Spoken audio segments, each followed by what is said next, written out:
Hello everyone, শুরু করছি আজকে একটা নতুন দিন, নতুন ব্লগ। দিন যদিও আমার অনেক সকালে শুরু হয়ে গেছে। আমি 5:30টার সময় ঘুম থেকে উঠেছি, কারণ জানেন আমাদের বাড়িতে অনেক গেস্ট আসছে, তাদের জন্য ব্রেকফাস্ট করেছি, সব রান্না বান্না করেছি। আমি একটা ক্লাসে যাই, স্পেশাল চাইল্ডদের সাথে আমি একটুখানি কাজ করি, সেটা আমার 2 ঘন্টার ক্লাস থাকে। সেই ক্লাসটা করলাম, করে আমি আসলাম, এসে রান্না বান্না সব করে দিয়ে গেছিলাম, এসে শুধু ভাতটা করলাম। এখন ওরা এসছে বলে মা বলল যে একটু পিঠে বানাবো, সেই পিঠেরই তোড়জোড় শুরু করেছি। আপাতত মায়ের খাওয়া হয়ে গেছে, চলুন দেখাচ্ছি পিঠের কি অবস্থা। চালের গুঁড়ো দিয়ে এটা রেডি করছি, আর মেজদি যে করেছিল না ওই মুগ পুলি, তার একটু আছে নারকেলের খিরসা বলছিল, খিরসা সেটা আছে, সেটা দিয়ে এখন করবো। আপাতত এটা হয়ে গেছে, এটা একটু রেডি করি, পরে আসছি আবার দেখাচ্ছি। রোদে বসে বসে সমস্ত পুলিগুলো বানালাম আমি আর মা দুজনে। মা আমাকে একটু হেল্প করলো, দিয়ে দুধটা নিয়ে চট করে পুলিটা করে নিলাম, কারণ একবারে করে নিই তারপরে খেতে বসবে, এই কারণের জন্য। কারণ কিছুক্ষণ পরে আমার যারা গেস্ট তারা আমার ছোটো ননদের বাড়ি খেতে গেছে, সেখান থেকে আমরা আবার বেড়াতে যাব। খাওয়া দাওয়ার পরে আমি বেরিয়ে পড়লাম, আমার হাজব্যান্ড গেছিলো ওদের আনলো, দিয়ে যে আমরা সবাই মিলে চললাম। যেহেতু হাজব্যান্ড আছে সেজন্য কোনো কথা বলতে পারবো না, তাই ভয়েস ওভার দিলাম এখানে। যাই হোক, পৌঁছে গেলাম। আমরা যাচ্ছিলাম দুর্গাপুর ব্যারেজ, এটা আপনাদেরকেও আমি আজকে প্রথম দেখাবো। দুর্গাপুর ব্যারেজ যাওয়ার আগে এই রাস্তাটা দিয়ে যেহেতু যাচ্ছিলো, সেই জন্য ওদেরকে একটু দাঁড় করালাম। এখানে একটা সূর্য মন্দির আছে, এই দেখুন রাস্তাটা, এইটা দিয়ে ঠাকুর ভাসান দেওয়া হয়, সেটাই ওদেরকে বোঝাচ্ছিলাম। আর সূর্যর সাথে নদীর এত সুন্দর লাগছিল, আমি ভালো করে আপনাদেরকে দেখাতে পারলাম না।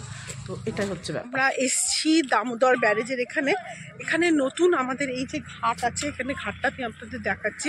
এই ঘাটের এখানে যেরকম বেনারসে আরতি হয়, এখানে সেরকম দামোদর নদে আরতি হয়। কিন্তু আমরা তো এখন বিকেলের দিকে এসেছি, দুপুরের দিকে এসেছি। এখন কটা বাজে? 4:30 বাজবে মনে হয়। সেই কারণের জন্য এখন ওটা হচ্ছে না। তো যাই হোক, ওদেরকে নিয়ে আসলাম, এটা একটু দেখাই।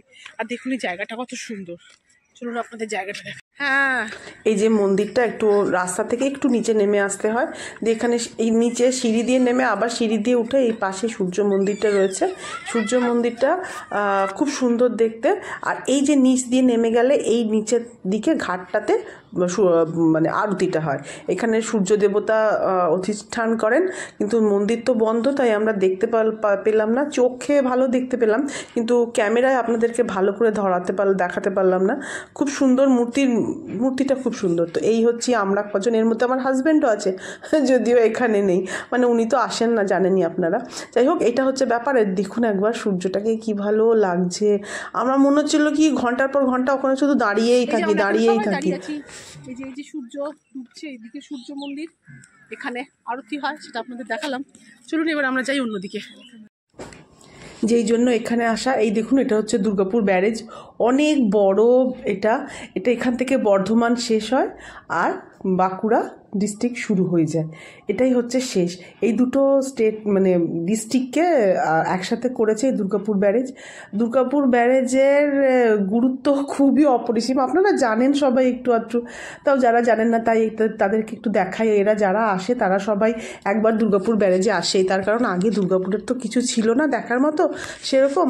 সবাই আগে দুর্গাপুরের লোকে আসলেই ব্যারেজ ঘুরতে যেত। তো এটা সত্যিকারের খুবই সুন্দর জায়গা। এখানে আমরা দাঁড়িয়ে একটু ছবি তুলে নিলাম, সবাই মিলে একটু দাঁড়িয়ে একটু। এটা আমার যা ছিল, আর তার মধ্যে আমরা আবার খেলাম পেয়ারা মাখা। চলুন আপনাদেরকে একটু দুর্গাপুর ব্যারেজটা ভালো করে দেখাবো। বেশি কিছু জানি না, তবে যা ওই অল্প স্বল্প একটু জানি সেই সম্বন্ধে আপনাদের একটু বলবো। আমি খুব গর্ববোধ করি আমাদের এই ব্যারেজের জন্য, কারণ এই ব্যারেজটার জন্যেই কিন্তু আমাদের দুর্গাপুর সিটিটা তৈরি হয়েছিল বলা যেতে পারে। তার কারণ এটার জন্যেই এত কলকারখানার জন্যেই এত মানুষ, আর এই এত মানুষের জন্যেও আমি এই দুর্গাপুরে থাকি, সেই কারণের জন্য ব্যারেজের তো গুরুত্ব রয়েছেই। এটা মনে হয় 1955 সালে তৈরি হয়েছিল। ভারতবর্ষের মনে হয় প্রথম পঞ্চবার্ষিকী পরিকল্পনাতে না দ্বিতীয় পঞ্চবার্ষিকী পরিকল্পনাতে তৈরি হয়েছিল 1955। তো আচ্ছা যাই হোক, কে জানে, মনে পড়ছে না, একটা দেখতে হবে, অতটা আমার ধারণা নেই। জওহরলাল নেহরু এটা তৈরি করেছিল, মানে জওহরলাল নেহরু এই ব্যারেজটা উদ্বোধন করেছিল। এটা একটা সত্যিকারের অনেক বড় ব্যাপার। আর এটার মধ্যে জানেন তো লক গেটগুলো আপনাদের দেখায়, লক গেটগুলো খুব ভালো ব্যাপার। আর এই মানে সেতুটা তৈরি হয়েছিল, ব্যারেজটা তৈরি হয়েছিল সেচ আর তাপবিদ্যুৎ তৈরি করবার জন্য। এই কারণের জন্যই এই ব্যারেজটা তৈরি করা হয়েছিল মেনলি। জলটা দেখাচ্ছি, মানে সব লক গেটগুলো তো খোলা নেই, একটা মাত্র লক গেট, তাও অল্প খোলা আছে, সেটাই এখন আপনাদেরকে দেখাবো। জলটা দেখতে যা ভালো লাগে না, কি বলবো। আচ্ছা, এটার মধ্যে 34টা মনে হয় লক গেট আছে, দুটো আন্ডার স্লাইস গেট আছে, সেই দুটো মিলে 34টা লক গেট আছে। আর দেখুন আমার না এতটা, মানে আমি কিছুগুলো শোনা সেই হিসেবে বলছি, আমি যে একদম সব ঠিক বলছি আমি জানি না, আপনারা একটু আস্তে আস্তে দেখবেন। এগুলো আমরা যেহেতু দুর্গাপুরে থাকি, সাধারণ নলেজ, আমি কোনো গুনে দেখিনি, আমি শুনেছি 34টা, তাই আমি আপনাদেরকে বলে দিলাম 34টা। আর দুটো মনে হয় ছোটো ছোটো লগেট আছে দু সাইডে আন্ডার গেটের জন্য, এই জন্য মনে হয় 34টা, না হলে 32টা। এই হচ্ছে কথা। একবার জানেন তো ভারত, মানে এই লক গেট অনেক দিনের, ওই তো বললাম 1955 সালে, তারপর থেকে তো সেইভাবে লক গেটগুলো কিছু করা হয়নি। 2021 সালে ভারী ভারী গাড়ি যাচ্ছে দেখছেন, গাড়িগুলো যখন যাচ্ছে না, এই যে জায়গাটা পুরো কাঁপছে। মানে চিন্তা করুন, আমি জানি না ব্যারেজ কতদিন এইভাবে চলবে। একবার তো লক গেটটা ভেঙেও গিয়েছিল। সমানে গাড়ি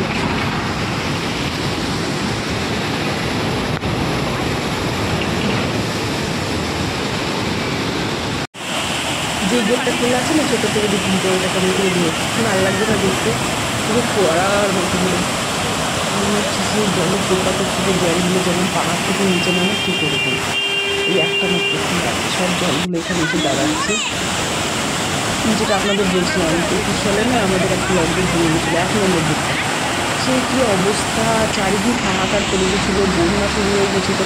জানেন নিশ্চয়ই, যখন জল খোলা হয় তখন এমনি একটু চারিদিকে ভীষণ ব্যাপার, মানে বাঁকুড়ার অনেক জায়গা ভেসে যায়। এই নিয়ে তো আমাদের মুখ্যমন্ত্রী অনেকবার বলেন যে ম্যানমেড বন্যা। কিন্তু ম্যানমেড বন্যা যদি আমরা এটাকে না খুলি, তাহলে আমাদের তো ব্যারেজটাই থাকবে না, সেটা অনেকেই বোঝেন না। যাই হোক, এইটা হচ্ছে ব্যাপার। আর এটাই একটা, যে যখন লক গেটগুলো খোলা হয় তখন বন্যা একটা আসেই, কারণ এই বন্যার জন্যেই, মানে বন্যা রোধ করতেও কিছুটা, আবার আমাদের এখানে সমস্ত যে কারখানাগুলো আছে সেগুলোর জন্য এটার মানুষের সবেরই ভালো খারাপ থাকবে। খারাপের মধ্যে যদি একটু আধটু খারাপ থাকে, কিছু করার তো থাকে না, বলুন কী আর করা যাবে। কিন্তু সেটাও দুঃখেরই, খারাপটা খারাপই, সেই যতই যাই হোক না কেন। দেখুন জলটা কেমন সুন্দর লাগছে। এখানে প্রচুর মাছ পাওয়া যায়, লোকজন এখানে প্রচুর মাছ ধরে ধরে আনছিল, সেই মাছগুলো আমি দেখাচ্ছিলাম। এই মাছটাকে দেখুন পুরো সাপের মতো, ওরে বাবা গো, আমার যা লাগছিল না, গা পুরো কিরকম করছিল। এই মাছটার নাম আমি জানি না।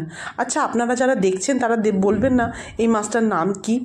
তো যাই হোক, আমরা ব্যারেজ দেখলাম। ব্যারেজ দেখার পর আমার হাজব্যান্ড বললো চল, এখানে একটা মানে ছোটো মতো রিসর্ট মতো একটা আছে, সেখানে আমাদের নিয়ে গেল। কারণ ওরা যারা এসছে, মানে আমার দেওররা, ওরা তো একটু ঘুরবে, তাই ওদেরকে একটুখানি ঘোরাবার জন্য এই জায়গাটাতে নিয়ে আসলাম, দেখাবার জন্য।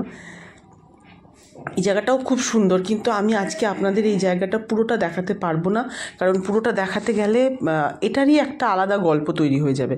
সে কারণের জন্য এই গল্পটা আপাতত থাক, এটা আমি আপনাদেরকে পরে ডিটেল বলবো, এই জিনিসটা কী বা কীরকম। জাস্ট আমি কি দেখলাম সেটা একটু ওপর আপনারা দেখে নিন, পরে আমরা এখানে মাঝে মাঝে যাই, তখন আপনাদের বলবো।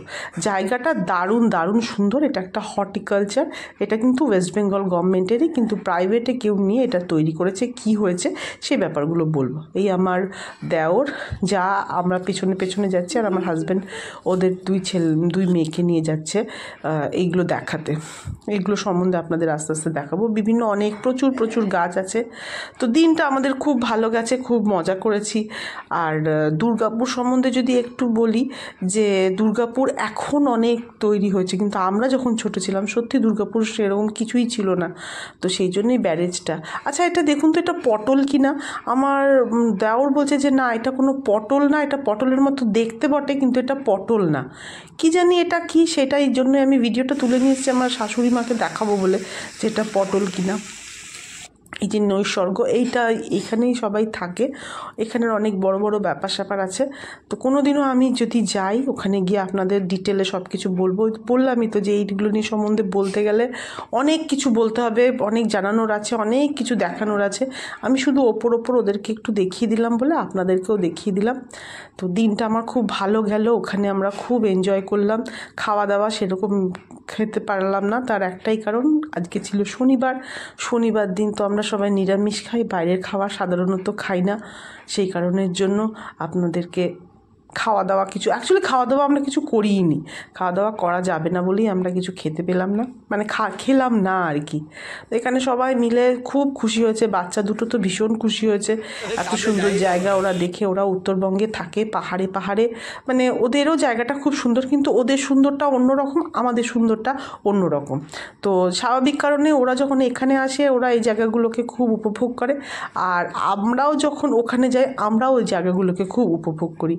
তো এটা আগে যখন তৈরি হয়েছিল তখন একরকম, যেটা আগে পুরনো ছিল এটা এখন নতুন হয়েছে। এই যে আগে বিছানা মানে বেডরুমগুলো এরকম ছিল, এখন রুমগুলো এরকম হয়েছে, এটা বিভিন্নভাবে দেখিয়েছে। ছবিগুলো তুলেছিলাম, ভালো লাগছে। আমরা বসেছিলাম, সবাই মিলেই বসেছিলাম, কিন্তু সবাইকে দেখাতে পারছি না, ওই একই প্রবলেম, বোঝেনি তো। তো এখানে তাই আমাকে নিজেকেই দেখাচ্ছি। তো আমাদেরকে এখানে ওরা চা সার্ভ করেছিল, চা খাচ্ছিলাম, চাটা দুর্দান্ত ছিল, আর বিস্কিট, এই আমাদের খাওয়া দাওয়া। এখানে গেলে ওরা এমনি আমাদেরকে এইসবগুলো খাওয়ায়, আর খুবই ভালো লাগে এই জায়গাটা, আসতেও খুব ভালো লাগে। আমার দেওরা ননদের সাথে গল্প করছিলাম আর ভিডিওটা তুলছিলাম। আমি সামনের দিকে ওদেরকে দেখাতে পারছিলাম না, কারণ ঠিক তার পাশেই আমার হাজব্যান্ড বসে আছে, সেই কারণের জন্য।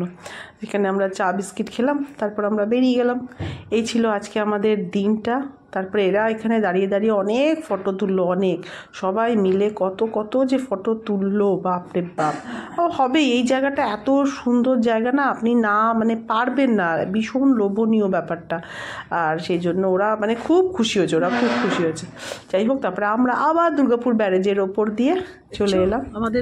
আমার প্রাণের শহর দুর্গাপুর, ক্রস করে দুর্গাপুরটা একটু দেখিয়ে দিলাম। সত্যি আমার প্রাণের শহর। কেমন লাগলো ভিডিওটা বলুন, দেখা হবে তাহলে একটা নেক্সট ভিডিও।